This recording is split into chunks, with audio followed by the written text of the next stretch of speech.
Do you want to grow your own food and maybe in long term even be self-sufficient in growing vegetables and fruits and greens?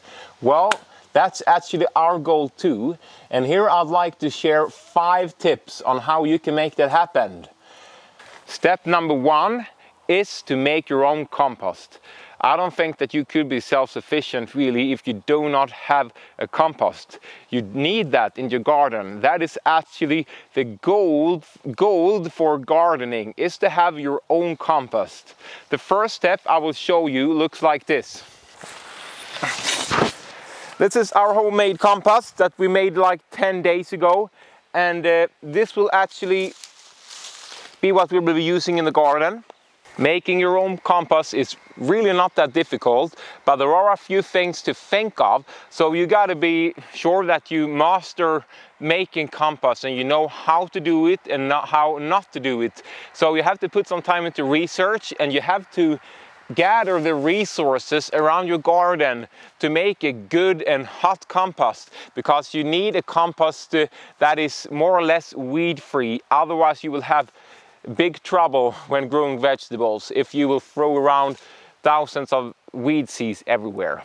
Compost can be used in many ways, and one of them is to just take the compost and throw it on the beds, and your vegetable will grow very, very big, as you're probably already experienced.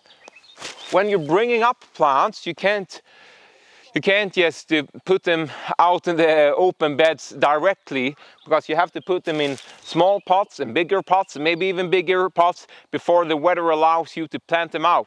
So you want to be able to make your own potting mix that is free from chemicals and strange things, and most of all is free, because you know this is a potting mix of just our own soil, garden soil, and it's leaves, dry leaves, and it's our own compost.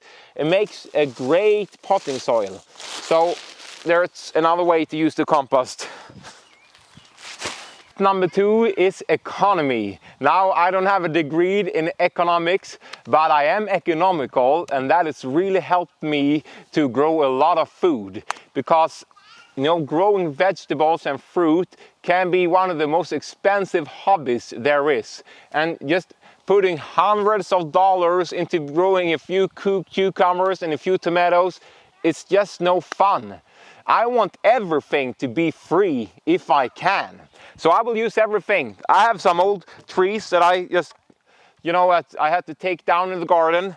And so what can I do with this? Well, of course, firewood, but is there something else? Well, I could take this big one, for example, and I can make that into a bed, a raised bed. And I can take a few of them and I can make a hugel bed. Or I could take this, a small one, and I can use it as some frame, another sort.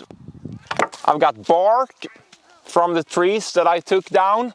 So my children actually debarked them. They thought it was a lot of fun, and I helped them. So we got a lot of bark, which is perfect to use around the garden.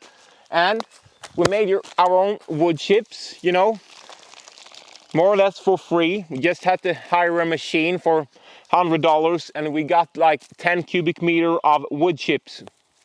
This is only the last exit to use scraps. This is all branches and stuff, but I don't put anything here that I could use in any way. So you only throw stuff and burn it off, or do go to the dump if you really don't have a way to use it.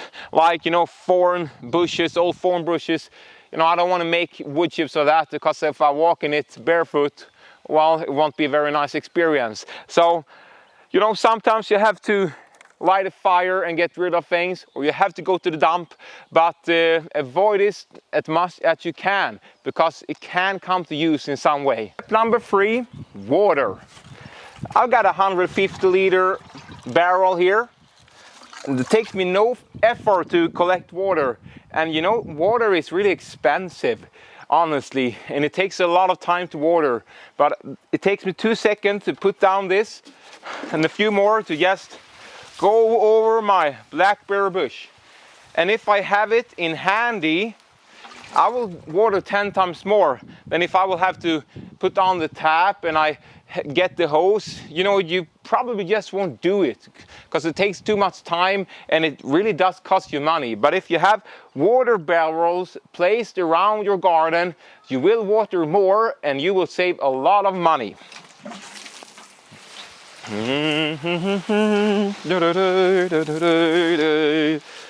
Okay, free water for everyone. Number 4 is that you don't go too big. You have got to be realistic.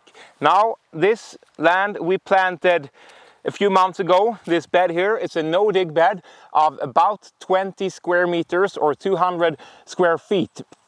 The area, the field that I'm standing in is actually 50 times bigger. So it's 1,000 square meters or 10,000 square feet. And our goal is to farm it all and plant vegetables and fruits and stuff like that everywhere. But right now we only use about 10% of the farmland that we have, because you know, we wouldn't have time to handle all of it. And that's really a key point here. If you want to grow a lot of vegetables, you got to make sure that it's reasonable, that it, if you only have 5 hours on your hands each week, you won't be able to have this 1,000 square meters or 10,000 square feet garden. It doesn't make any sense. It's not logical. So yeah, you got to make sure that you got enough time on your hands and don't go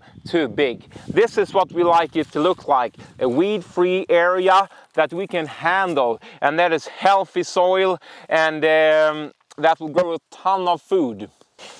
If you find this helpful and encouraging, this clip and the other videos that we make, please, I'd like for you to subscribe and leave a comment below so we can do more materials like this and help you keep positive what's happening here, and hopefully to get you to grow even more vegetables and fruits in the future. My last advice is that you make sure that you relax and take it easy and just enjoy your garden. There's always more that you could do in your garden. There's always more beds and vegetables that you want to grow, but make sure that you don't go ahead of yourself so you won't have any time to enjoy what you've actually accomplished. So I wish that this has been encouraging to you, and I wish that God will bless you and that you will good luck with your own gardens and growing your own foods. And yeah, I see you next time.